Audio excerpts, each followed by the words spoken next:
আসসালামু আলাইকুম রিপ্রিয়ান, সবাই কেমন আছেন? এই ভিডিওটা কয়েকদিন আগের, আমি এডিট করতে পারি নাই, সেজন্য আজকে দিলাম। দেখুন আমি এখানে কি কি নিয়েছি। ঘরে আনারস ছিল, তরমুজ ছিল, এখনকার সিজনাল ফল, তাই নিয়েছি। কি বানাবো বলুন তো? আসলে আমি একটা পুডিং বানানোর চেষ্টা করছি, ফ্রুটস পুডিং।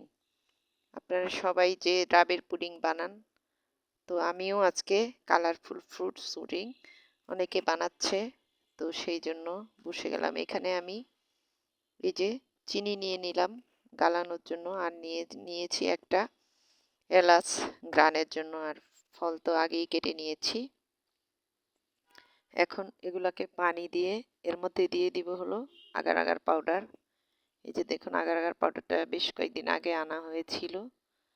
বোতলের কালারটা ধুলো পরে কেমন ডিসকালার হয়ে গেছে। এখন নিয়ে নিলাম 2 চামচ মতো agar agar powder. Agar agar পাউডারটা দেখলাম যে একটু জমাট হয়ে গেছে, হাত দিয়ে গালিয়ে দিলাম। তো 1 চামচে হবে কিনা সন্দেহ, এবার আরেক চামচ নিলাম, এখন গালিয়ে দিলাম। এগুলাকে আমি চিনির মধ্যে দিয়ে দিব। তো এই তো চিনির মধ্যে আবারও গালিয়ে দিচ্ছি হাত দিয়ে আগার আগার পাউডারটা। এগুলা মিক্সড করা হয়ে গেলে এর মধ্যে পানি দিয়ে দিতে হবে।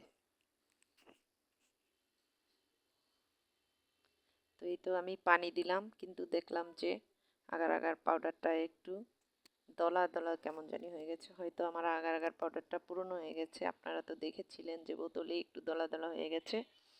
তাই আমি এখন এটাকে ছেঁকে নেওয়া ছাড়া কোনো উপায় নাই, আমি একটা মোটা ছাঁকনি দিয়ে ছেঁকে নিব।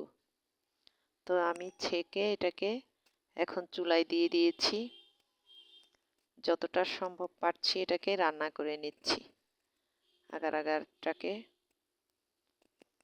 চিনি আর আগার আগার পাউডার একত্রে রান্না করে একটা সুজির মতো এটাকে আমি রান্না করে নিচ্ছি। তো এরপরে হলো আমি এর মধ্যে ফ্রুটসগুলো মিলাবো। আরও অনেক রকম ফ্রুটস অবশ্য ঘরে ছিল, কিন্তু একটা আলসেমি বা সব কিছু বানানোই একটু ঝামেলার। এই যে কলাও কেটে নিলাম। তো আমি এখানে মাত্র 3 রকমের দিলাম। খেজুর ছিল, কিশমিশ, অন্যান্য জিনিস ছিল। এই যে আমি ওই যে আগার আগার পাউডারটা একটু দলা ধরে যাওয়াতে আমি এটাকে ছেঁকে নিয়েছি, ছেঁকে এরকম করে একটা বাটিতে নিয়ে নিয়েছি। এখন আমি ফ্রুটসগুলো মিলাচ্ছি। প্রথমে দিয়ে দিলাম আনারস। আনারসটা দেওয়ার পর দিয়ে দিলাম কুচি করে কেটে রাখা তরমুজগুলা।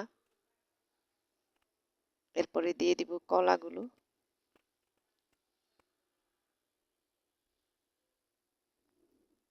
যে সবগুলো দিয়ে এখন মিশিয়ে নিচ্ছি। এটা এমনিও খাওয়া যাবে, দেখতে দেখুন কত মজাদার হয়েছে। এর মধ্যে শুধু একটু দুধ দিলেই ফ্রুট সালাদ হয়ে যাবে, কিন্তু যেহেতু আমি পুডিং বানানোর ট্রাই করছি, তাই পুডিংই বানাবো, দেখি কতটুকু কি হয়। এখন এই যে চামচ দিয়ে সব মিলিয়ে নিলাম। এখানে আমি আর হাত ইউজ করলাম না, কারণ কি জানি হাত ইউজ করলে অনেক সময় অনেক কিছু পারফেক্ট হয় না, সেজন্য আমি চামচ দিয়েই মিলিয়ে নিলাম। তো আমার বাচ্চারা এটা দেখে বলল, মা এটা তো এমনি অনেক মজা হবে, এমনি খেয়ে ফেলি। বললাম যে না, দাঁড়াও, এটা তো জমাট বাঁধার কথা, এটাকে আমি এখন চেষ্টা করি পুডিং হয় নাকি, না হলে এমনি খেয়ে নিও।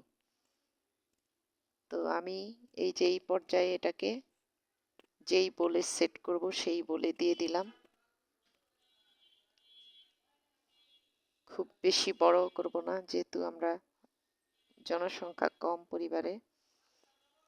তো এই যে এখন এটাকে আমি বলে দিয়ে দিলাম, দিয়ে এখানে আবার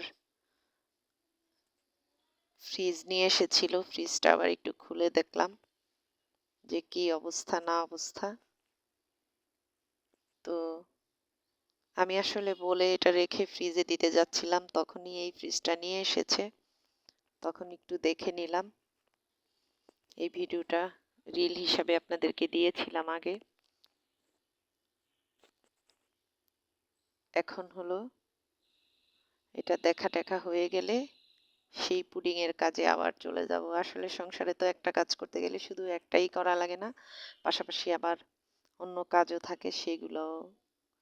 তো এই তো আমি এখন পুডিংটাকে বড় ফ্রিজে দিয়ে দিচ্ছি, জানি না কেমন হবে।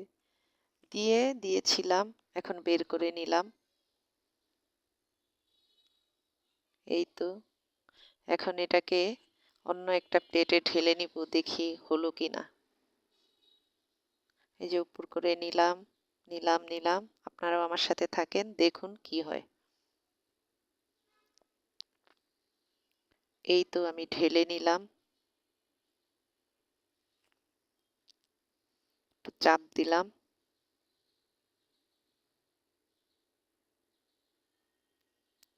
দুঃখের বিষয়, আমার পুডিংটি হয় নাই। এই যে দেখুন, ছেড়ে গেছে কিন্তু হয় নাই।